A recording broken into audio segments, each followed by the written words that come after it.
Duel Review is brought to you by NexusDigitalComics.com. This week on Duel Review, 12 Monkeys, followed by Howl's Moving Castle. We do video game Shadow of the Colossus, and we start off the week with Defiance the comic. I'm RJ. And I'm Nick. Let's get to it.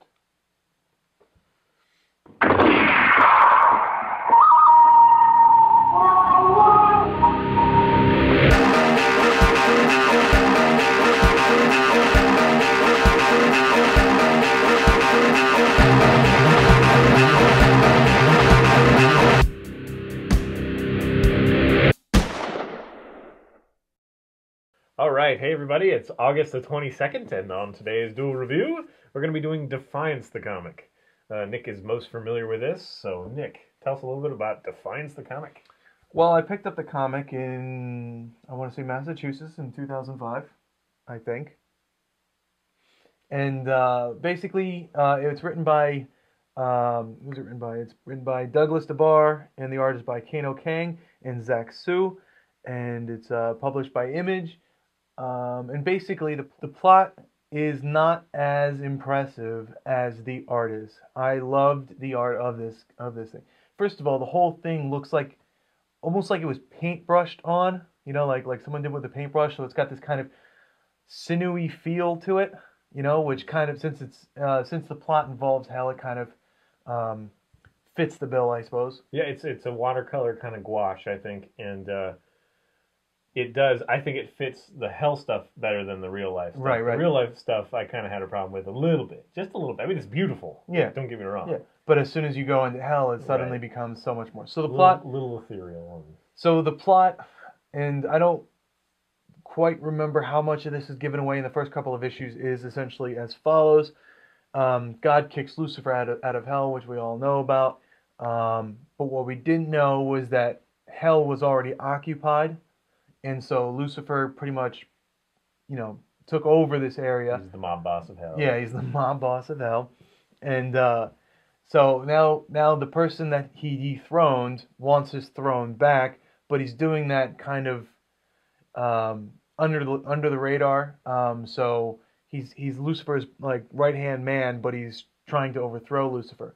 Meanwhile, on Earth, the powers that be, and I don't want to say it's the entire U.S. government, but it's definitely some key players, are trying to sell the souls of the citizens to gain power. Yeah, don't do that. So now a messenger is being set forth from hell, which is guarded by both sides, and I believe both sides are Lucifer's people, and Lord Cyrus is the dethroned king of hell or whatever he is or was. Now, it seemed like you've read a lot more than me, so you can tell me if I'm wrong. But it seemed like Lord Cyrus is the good guy in this series. Honestly, in this series, I don't see a good guy. Well, what I'm saying is that he's the one that the book is trying to empathize with in some way, because you know Lim and what's her name, Chloe, right? Cleo are. Right. Of his camp. Do you spend time in the other side? I think, no, you don't really spend time in the other side. So his camp is definitely the focus then. I can't say that. Okay.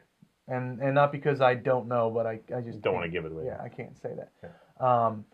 And so you follow the path of the messenger, but the messenger is more like, how would you describe him? He's more like the ragdoll, and the real protagonist would be either actually it's really just Cleo. So you follow Cleo, who's trying to protect the messenger to get this, and I don't want to spoil anything, so she wants to get this thing done. Okay. Yeah, and the messenger, when he first comes into the human world again, he's very disoriented and oh yeah, I should also what's note, this? It's a gun. Oh, yeah, okay. I should also note that the messenger was once human who was sent to hell. He's not a demon or a fledgling or whatever. They sent somebody to find him. Right. And bring him back. Right. So he was where was he? He was like in the when we first saw his, I believe it was his skull, he was in like a planes of Right, the this- planes of what I don't yeah, know, the something. lore, the mythos. right. So he was constantly living and then dying and then living and then dying. Yeah, if you've ever seen what is that one with Robin Williams where he goes to hell to find his wife? What Dreams May Come. Yeah, it has that very feel where there's all these people in the floor Right, kind of thing. right. And then Berserk has a little bit of that too, the anime way at the end. And then Constantine, it reminded me of Constantine right away. Yes, yes. The going in and out of hell. kind of decay of society in hell. Yeah, and yeah, like we mentioned before, the art works really, really well in the Right. hell stuff.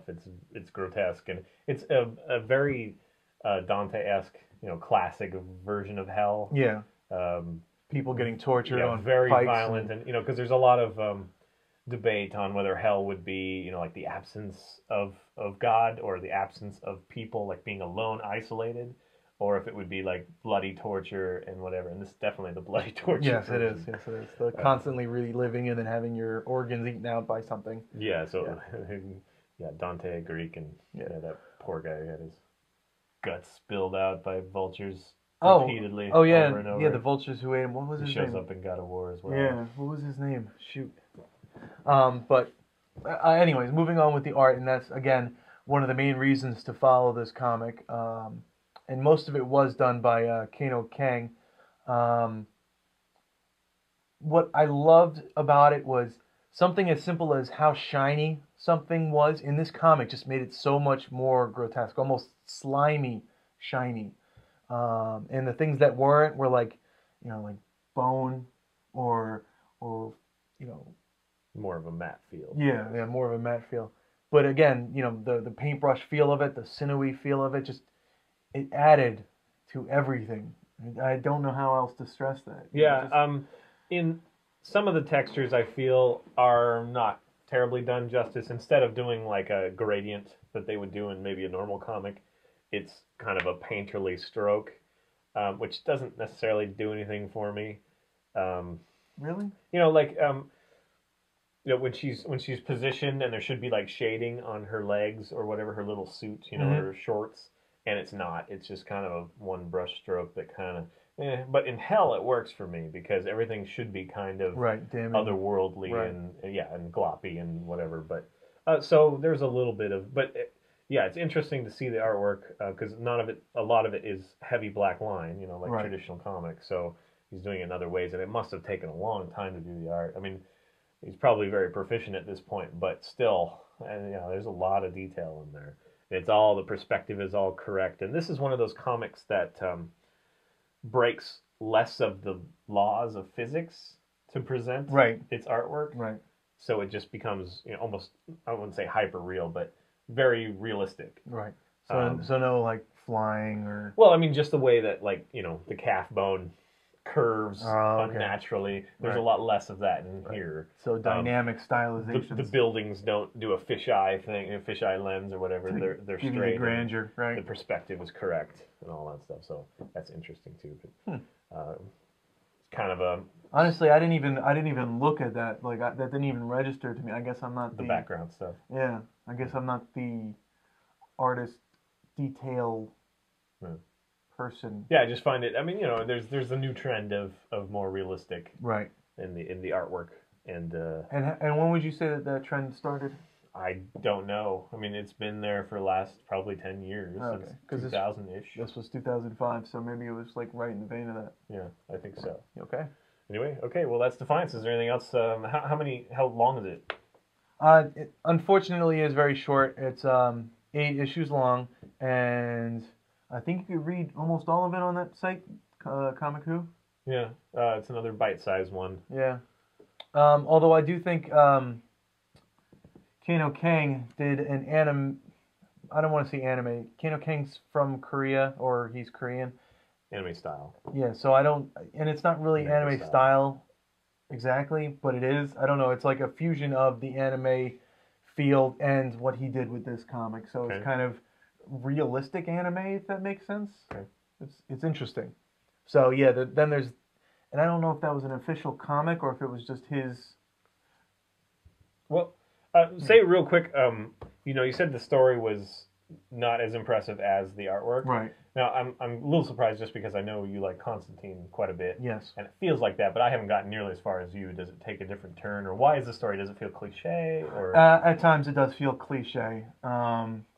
this is definitely brutal? I mean, you know. Oh yes, it is brutal. And there are some colorful demons that you'll find, and then there's a story arc that just kind of changes everything. But it was, you did know that it was coming. I guess you could say. Okay. So, All right. Fair enough. Yeah. Check it out just for the artwork. Yeah, and again, you can see it for free online. Comicoo, how's this spelled? Comicoo. Yep. Comicoo, one word. What's the word for when you stick two words together? Lazy. Okay, yeah, so that's it. Check it out. I enjoyed it, especially for the art, but I also like the story, though not as much as the art. All right, guys. That's it. Yeah. Bye. We'll see you tomorrow. Oh yeah, see you tomorrow. Bye. See ya. Oh.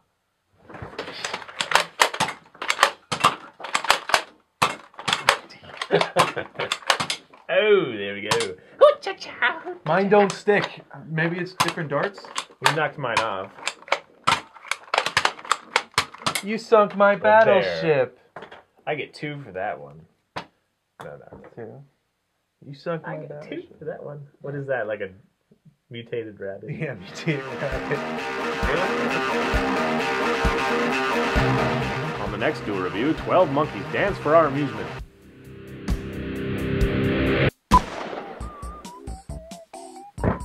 So trying to get something started.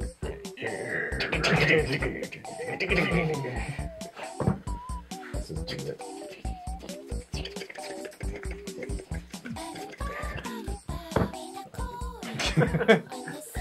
Okay. Let me get my notes. It's Miller time, but not that kind of Miller. Welding time. Miller welders? Oh, of course. What, you don't weld things? I do. I use a Actually, I use a Hobart that is made by Miller. So. Hobart. Plastic part. That would be funny to the one person that loves comics and welding. Me.